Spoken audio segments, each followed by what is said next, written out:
Salam hər kəsə. Bu videoda sizə sertifikasiya 2025 üçün hazırladığım sınağın izahına baxaq. 4-cü sınağın izahına baxacaq. Which of the option with the preposition is correct verilmiş cümlələrdən hansında sözünü doğru işlənmişdir? She is responsible on yox, for olacaq. Ona görə A variantı yanlışdır. We are looking forward for yox, to-dur. B variantı da yanlışdır.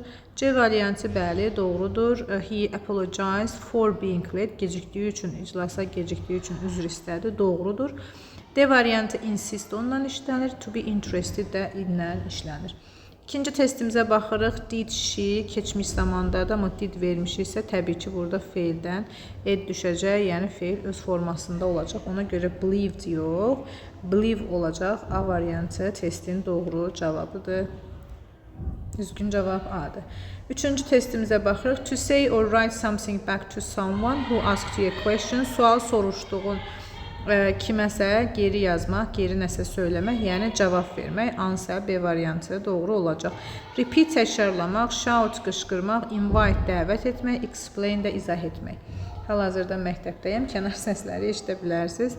Dördüncüdə polite sözünün altından xətt çəkilmiş sözün bizdən antonimini istəyir. Polite nəzakətli deməkdir. Əksi antonim isə rude olacaq, yəni nəzakətsiz formada, kobud formada deməkdir. Beşinci testə baxırıq. Is the person who prepares and sells meat making it the correct option? Kim əti hazırlayır və yaxud da satır? Təbii ki, butcher olacaq, qəssab deməkdir. D variantı doğrudur.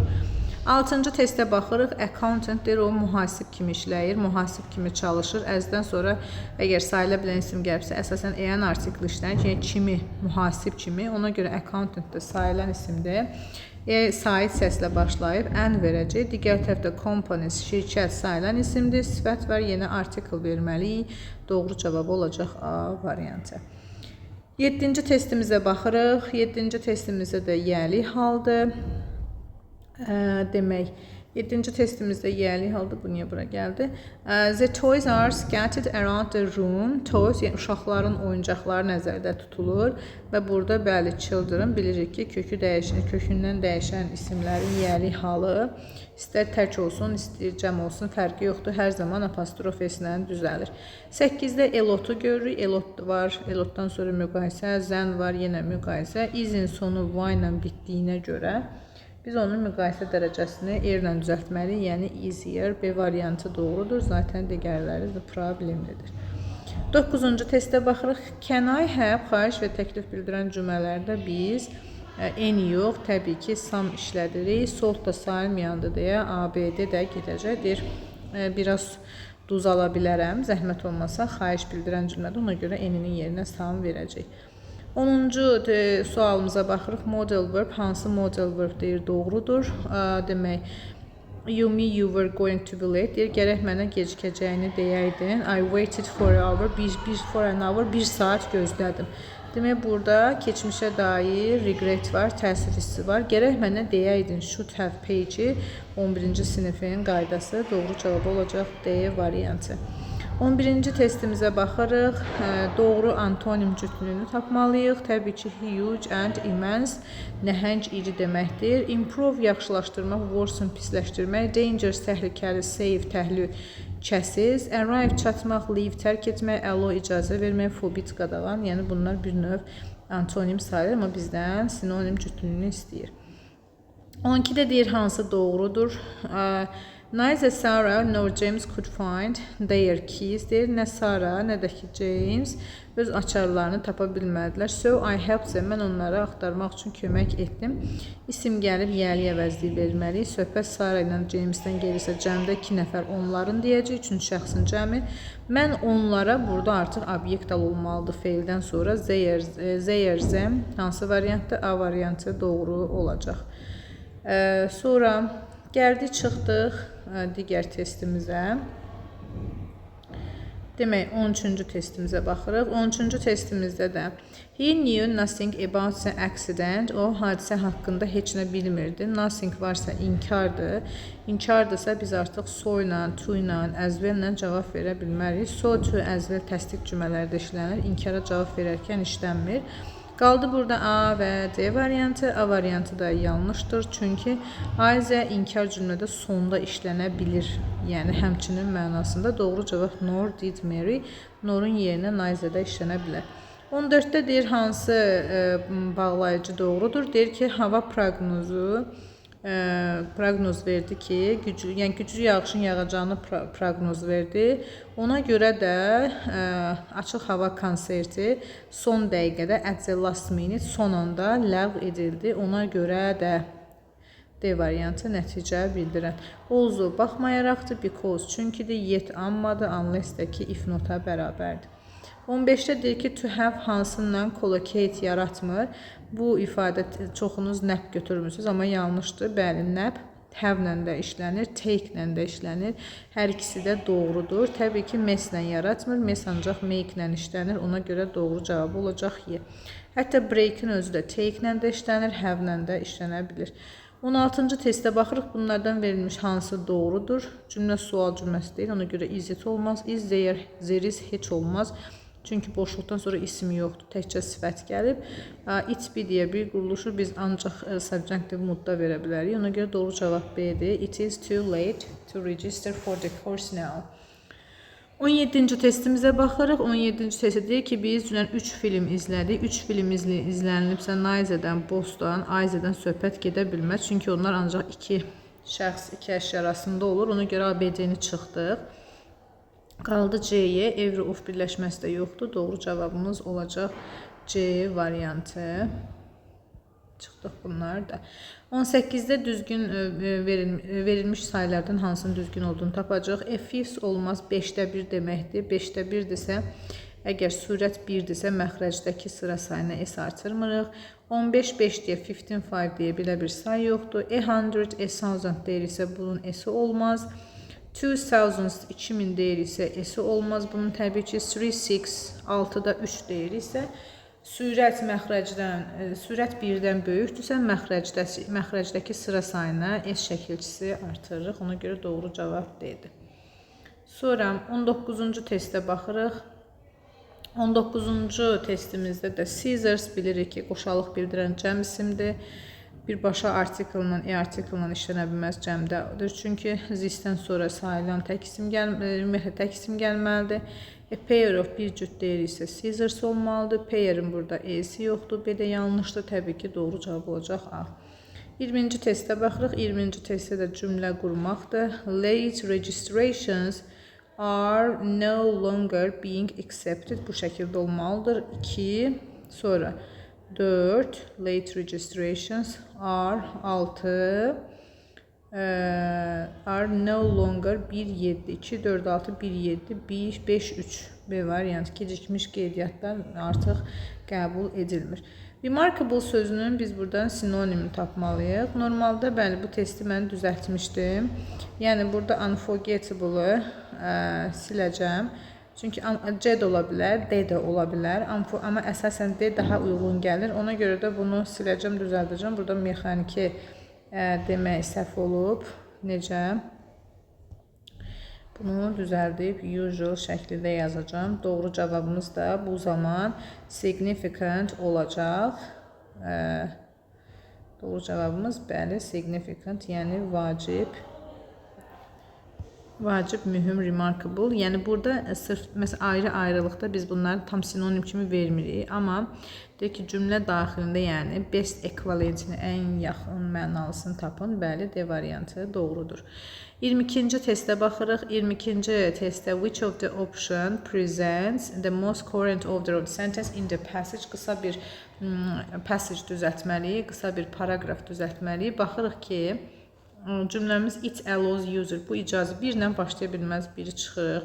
3 ilə yenə it has added, it var, 2-ni çıxırıq. It is falan ola bilər. Məsələn, o şəxsiz cümlə olanda. Amma it orada nəyisə əvəz edilsə, biz ona heç vaxt verə bilmərik.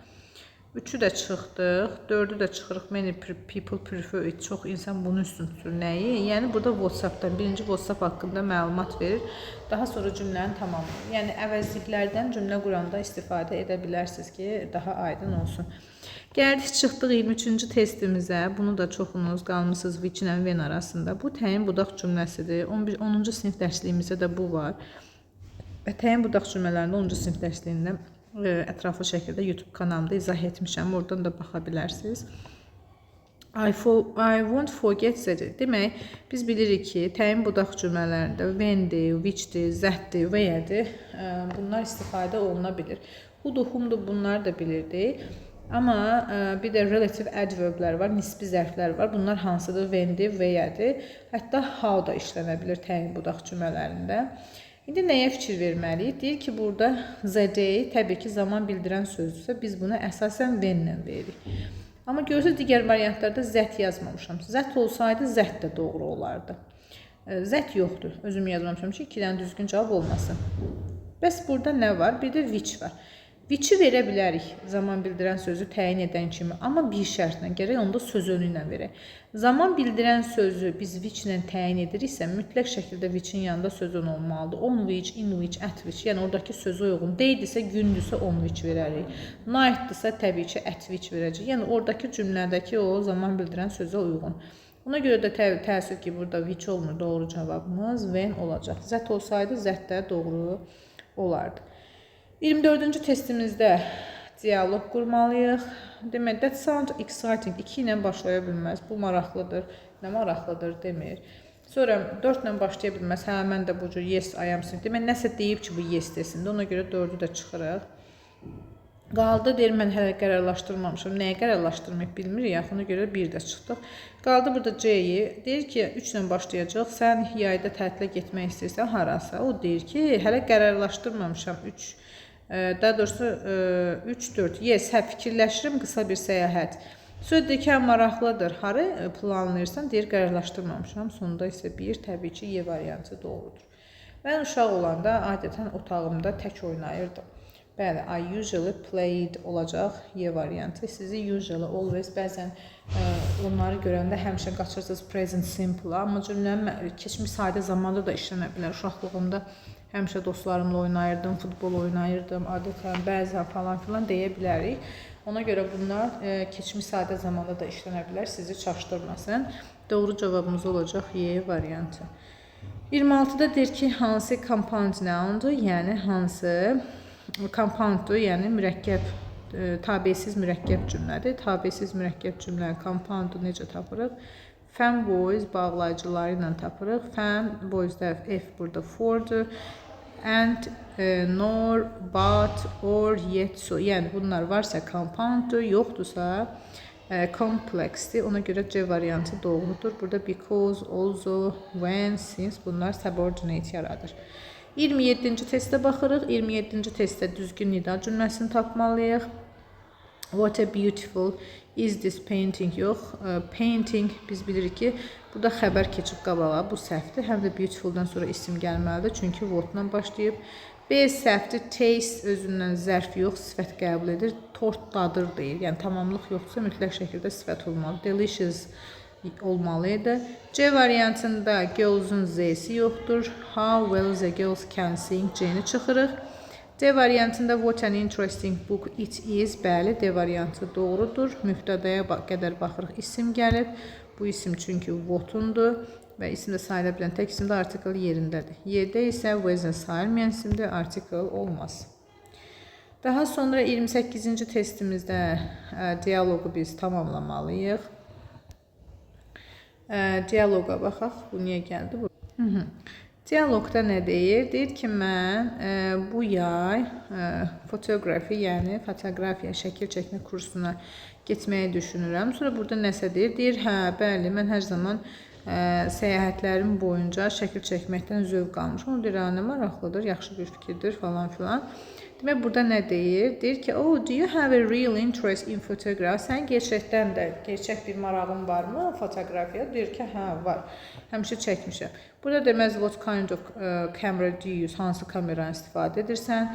C-də deyir ki, sən heç əvvəl kurs götürmüsən. Bu da yanlışdır. D-də deyir ki, həftə sonları boşsan. Y-də isə deyir, online kurs olacaq falan filan. Bu da uyğun gəlmir. Sonra 29-cu testə baxırıq. 29-cu testdə təbii ki, biz phrasal verb seçməliyik. Burada da ki, olacaq cope with. Cope with öhdəsindən gəlməsi, tof qurmaqdır, yola salmaqdır. Breakout-un başlamaq mənası var qəfildən. Give up-dakı təslim olmaq, buraxmaq, atmaqdır. Deyir ki, she yeni işində stresin öhdəsindən gəlməyi çətinlik çəkdi, çətin hesab etdi. Amma zamanla o, overtime zamanla deməkdir. Yəni zaman keçdikcə o öz idarəçi qabiliyyətlərini daha yaxşı develop elədi, yəni yaxşılaşdırdı. Doğru cavab olacaq burada A variantı. Cope with, deal with, manage to, bunlar idarəsi öhdəsindən gəlmək deməkdir. 30-da deyir ki, hansında participle to işlənir, verbal kimi. Participle to nə deməkdir? P2 Azərbaycan dilində feili bağlama, yəni tapılmışmışdır. Is the manuscript found deyir. Bu 20-ci əsrdə bu muzeydə tapılmış əl yazmadır. Əgər bu məhsul növdə olsaydı, burada is yox, olardı, çünki 20-ci əsr deyil. Demək, birdəki found P2-dir. Sonunda da görürsünüz, söz önlü birləşmə var. 2-də was deyil, zeri zera ilə başlayıbsa mütləq P2-dir. Elə cavabımız olacaq 1-2. 3-4-də 3 niyə səhvdir? 3 məhsul növüdür. Bu filmlər Richard tərəfindən çəkilir. B4-də isə have they been punished for their fault? Onlar öz günahlarına görə have they been punished, yəni cəzalandırılıblar. Məhsul növdədir. Have indiki bitmişin məhsul növündə olacaq. 31-ci testimizə baxırıq. 31-ci testdə deyir, hansında adverb doğru işlənib, zərf. She worked hardly. Hardly bilirik ki, əsas feildən əvvəl yox, sonra yox, əvvəl işlənməlidir. Buna görə burada she worked very hardly yox, hard olmalıydı. O imtahandan keçmək üçün çox çalışdı. Sonra kindly, kind sifətli, elvayotu zərf elirsə özündən sonra isim gəlməməlidir. CB də səhvdir. Attila spoke fluently at the conference. Bəli, C variantı doğrudur. Attila konferansda səlis bir şəkildə danışdı. Fluently burada zərfdir, çünki feildən sonra gəlib. D variantı nə? The weather was extremely harshly yox, harsh olmalıydı, çünki was'dan sonra sifət verməli. Sifət sadəcə buradakı extremely zərfdir, çünki sifəti təyin edib. Y variantında Alp told me everything quietly yer yox, more quietly so that nobody could hear. Alp mənə heç kəs eşitməsin deyə hər şeyi çox yavaş danışdı. Ona görə də Y variantı da səhvdir. Bilirik ki, sonu elva ilə düzələn zərflərin müqayisə və üstünlük dərəcəsi mor-mosla düzəlir. Daha sonra baxırıq 32-ci testimizə, cümləni düzgün tamamlamalıyıq. Deyir ki, Seymur keçən gecə alarmı qurmağı unutdu. Amma işə yenə də vaxtında çatdı. Bəli, but he arrived at school on time. B-də indiki zaman verilib, səhvdir, uyğunlaşma yoxdur. C-də deyir ki, çünki o alışverişə getmək istəyirdi, yanlışdır. D-də deyir ki, ona görə də tapşırıqlarını erkəndən etdi, bu da səhvdir. Y-də deyir ki, onun dostları çöldə oynayarkən, bu da tamam uyğunsuzdur. Doğru cavab A-dır. 33-də deyir, hansında mübtəda xəbər uzlaşması demək doğru işlənmişdir. Baxaq görək. Hansında doğru işlənib? 33-cü testdə. The group of tourists were very... Turistlərin qrupu deyəndə burada müəyyən, yəni bu qrupu mənada gedir. Bir qrupdan söhbət gedir. Were yox, was. Each of-un xəbəri tək olmalıdır. Have yox, has. My cousin and his wife 2 nəfərdir. Lives yox, live olmalıdır. S düşməlidir. Or, neither or, ayzən oradan sonra biz gələn mübtədaya baxmalıyıq. Yəni, xəbər özünə ən yaxın, nəqli cümlədə xəbər özünə ən yaxın mübtədə ilə uzlaşır. Yəni, employees burada cəmdədirsə, is yox, ar olmalıdır. Y variantı təbii ki, doğrudur. Oflu birləşmədir. Bir buket gül deyirik. Xəbər təkdədir. Y variantı doğru olacaq. Sonra 34-cü testə baxırıq. We have already eaten lunch, they said. Onlar dedi ki, yenə said keçmiş zamandadır. Have-in yerinə had olacaq. Had already eaten lunch. Bəli, A variantı doğrudur. V-nin də yeni təbii ki, onlar deyibsə Z işlənəcək. 35-ci testə baxırıq. 35-ci testdə məhsul növbə çevirməliyik. Baxaq. The teacher was explaining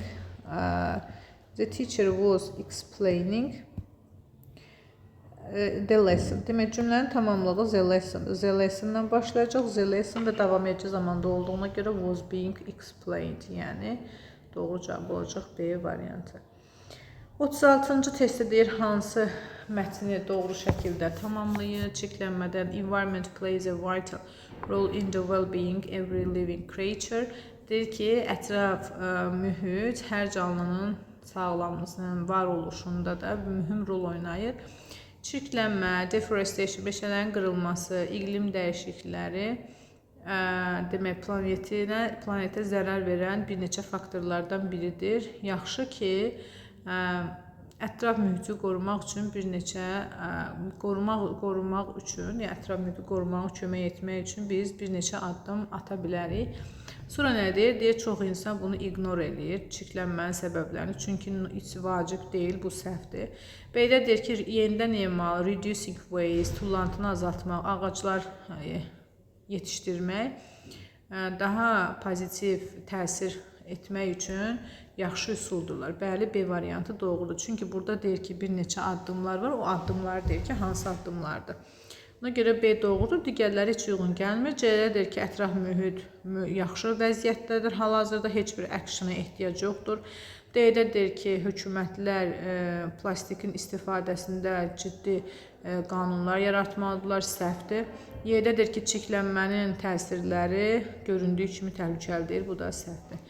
37-də verilmiş proverbin definition tapmalıyıq. When in Roma, do as the deyir ki, Romada olanda Romalılar kimi et. Yəni, yerli əhalinin adət-ənənələrinə kimi uyğunlaş. Yəni, B variantı doğrudur.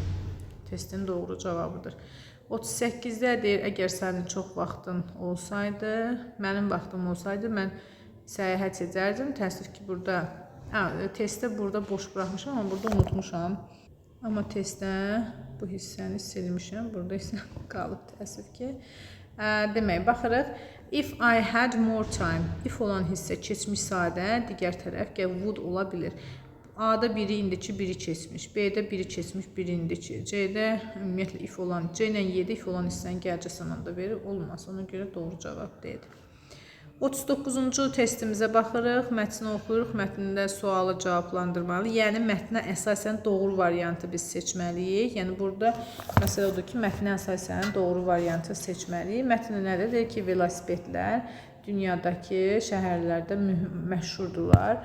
Traffic pollution deyir ki, trafik, yəni tıxac və çirklənmə artdığı üçün çox insan healthier and more environment-friendly option, daha sağlam və ətraf mühit dostu seçimi kimi velosipedləri seçir. Şəhərlər də daha velosiped xətləri yaratmaqla buna cavab verirlər və həmçinin digər kirayəsi xidmətlər də təklif edirlər. Bu nəinki ətraf mühiti kömək edir, həmçinin ictimaiyyətin sağlamlığını yaxşılaşdırır və tıxacı congestion, traffic congestion, yəni bunu azaldır. Also there are still, baxmayaraq ki, yenə də çətinliklər var, such as safety and weather condition, təhlükəsizlik və hava şəraiti kimi şəhərlərdə velosipedçilərin sayı artmaqdadır. A-da deyir ki, məsələn, velosiped sürmək maşın sürməkdən təhlükəlidir, səhvdir. B-də deyir ki, insanlar əsasən velosipedi save money-də, puluna qənaət etmək üçün istifadə edir, səhvdir. C-də deyir ki, çox insan velosiped sürür, çünki nəyinə görə? Sağlamlığına və ətraf mühitə faydasına görə. Bəli, C doğrudur. D-də deyir ki, velosiped kirayəsi çox ölkələrdə pulsuzdur. Bu da yanlışdır, o haqda məlumat yoxdur. Y-də the number of cars, maşınların sayı hər gün artır sürətli şəkildə. Xeyr, o haqda deyil. Əksinə deyir, velosiped sürənlərin sayı artır.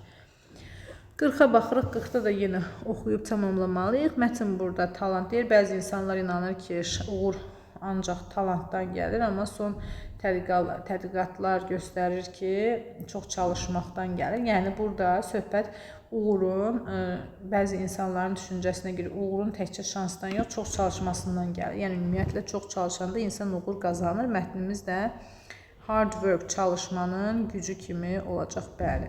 Yəni, çalışmanın gücü, çox çalışmanın o yaratdığı səbəb. Nəticə. 41-də baxırıq, we are made demək. Bu kompleks obyekt deyil birincisi, çünki kompleks obyekt olsaydı made-dən sonra tamamlıq gələrdi. Bu kompleks obyektdə işlənən feillər əgər məhcul növdə olsa, özlərindən əvvəl to be varsa, to işlənəcək, to infinitive, to live. Bir dənə let məhcul növdə işlənə bilməz heç vaxt let feili. Let in, let out işlənə bilər, amma let icazə vermək mənasında heç vaxt işlənə bilməz. 42-də baxırıq cümləni, paraqrafımızı doğru şəkildə tamamlamalıyıq. Deyir ki, çox insan düşünür ki, yeni dil öyrənmək çətindir, amma demək, bu prosesi daha asan və daha zövqlü etmək üçün bir neçə üsul vardır. Məsələn, yerli insanlarla praktika etmək, dil öyrənən proqramlardan istifadə etmək və yaxud da ki, o hədəflədiyin o həmin dildə filmlər izləmək, bunlar hamısı helpful ola bilər. A-da deyir ki, dil öyrənmək illərlə praktika tələb edir və daha əzmli bir iş tələb edir. Xeyr. B-də deyir ki, it's best learn a language only. Ancaq deyir, sözləri əzbərləməklə öyrənə bilərsən. Xeyr, burada da o haqdır. Yəni, ona aid deyil. C-də zaten only var. Deyir, ancaq deyir, qramaya fokuslanaraq, pronunciation görməzdən gələrək öyrənə bilərsən. Xeyr. D variantı bəli doğrudur. Regular practice, müntəzəm olaraq praktika. Burada deyirik, insanlarla, nativelərlə practice edərək. And exposure, yəni o müntəzəm olaraq o etdiklərin are key to improve your language skills. Bəli. Ancaq praktika. O demək, yəni dil bacarıqlarının yaxşılaşdırmasının nə idi? Keydir, yəni açarıdır. 43-də deyir hansıdır? What she offered, onun nə təklif etdiyi də, təklif etdiyi qəbul edilməz idi. Nə qəbul edilməz idi? Onun təklif etdiyi. Demək, bu nədir? Subject, clause, mübtəda budaq cümləsidir. 44-də cümləni paraphrase etməliyik. 44-də deyir ki, it is too dangerous to walk home at night. Gecə evə piyada getmək çox həddindən artıq təhlükəlidir. Yəni, o demək ki, gecə evə piyada gedə bilmərik. It's too safe to walk home. Bu too safe yox. Burada dangerous'ın antonidir, təhlükəsizdir deyir. Yəni, evə piyada getmək təhlükəsizdir, güvənlidir, səhvdir. B-də deyir, təhlükəli deyil. C variantı bəli, doğrudur. Bu 7-ci sinif dərsliyinə aid bir paraphrase-dir. Gecə evə piyada getmək çox həddindən artıq risklidir. Bəli, C variantı doğrudur. It's enough risky to go home when it's dark. Qaranlıq olanda evə getmək kifayət qədər riskli. Burada da yenə həm enough riski işlənib, həm də ki, riski enough olmalıdır. Bilirik ki, enough sifətdən sonra işlənməlidir. Ona görə D variantı da yanlışdır. Y variantında going home alone is too risky. Evə tək getmək çox risklidir. Burada demir ki, tək getməkdir. Gecə evə piyada getmək risklidir. Ona görə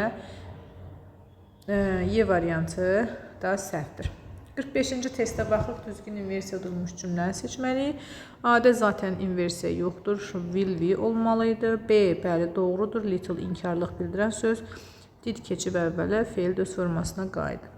C-də yenə yoxdur, hardly she goes yox, hardly does she go. No sooner did he arrive olmalıydı. Y variantı never did I felt yox, feel olmalıydı. Çünki sual formasında verəcək. 46-da diqqətli oluruq, bizdən incorrect istəyir. Incorrect istədiyinə görə biri 2-dir, biri 4-dür. Bilirik ki, fairly ilə very eyni şeydir. Bunlardan sonra heç vaxt article gəlməz, özlərindən əvvəl gəlməlidir. Fairly, very olmalıdır. Razıdan sonra əvvəl də gələ bilər, sonra da gələ bilər. Amma fairly ilə verydən sonra həmişə əvvəl gəlməlidir. Ona görə testdən səhvi istəyir. Səhvi istədiyinə görə də bizim doğru cavabımız olacaq 2, bir də 4, B variantı.